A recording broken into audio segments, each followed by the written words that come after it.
স্মরণকালের ভয়াবহ বন্যায় ভাসছে সিলেট। মৌলভীবাজার জেলার কুলাউড়া উপজেলা একটি নিম্নাঞ্চল।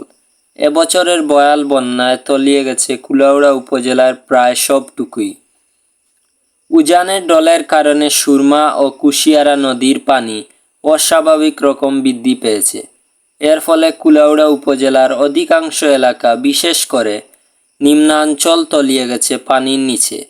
এলাকার সমস্ত অবকাঠামো, রাস্তাঘাট, ঘরবাড়ি সহ ফসলি জমির ব্যাপক ক্ষয়ক্ষতি হয়েছে। পানিবন্দী হাজার হাজার মানুষ খাদ্যবস্ত্র ও আশ্রয়ের অভাবে মানবেতর জীবনযাপন করছে।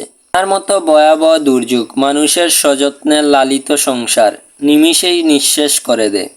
অনিশ্চিত ভবিষ্যতের দোলাচলে পড়েছে অসহায় মানুষ। এ বন্যায় প্রতিনিয়ত বাড়ছে দ্রব্যমূল্যের দাম। প্রতি বছর বাংলাদেশের এক বিস্তীর্ণ ভূভাগ বন্যায় প্লাবিত হয়।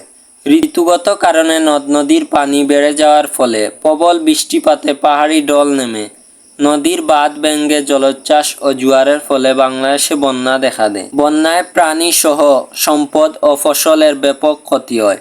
অনেক গবাদি পশু মারা যায়। বন্যা পরবর্তী সময় খাদ্যাভাব এবং নানা রকম রোগ ব্যাধি দেখা দেয়। গৃহহীন হয়ে পড়ে অনেক লোক।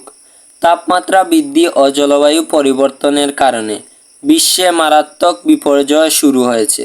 বিশ্বের প্রতিটি দেশেই, বিশেষ করে বাংলাদেশে অস্বাভাবিক আবহাওয়া ও জলবায়ুর পরিবর্তন ঘটায় বন্যা, ঘূর্ণিঝড়, খরা, জলোচ্ছ্বাস ইত্যাদির তাপমাত্রা আশঙ্কাজনক হারে বৃদ্ধি পেয়েছে এবং ঘটেছে পরিবেশ বিপর্যয়।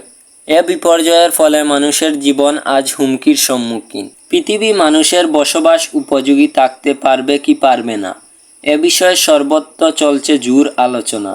অনুষ্ঠিত হচ্ছে জলবায়ুর পরিবর্তনের উপর বিশ্ব সম্মেলন।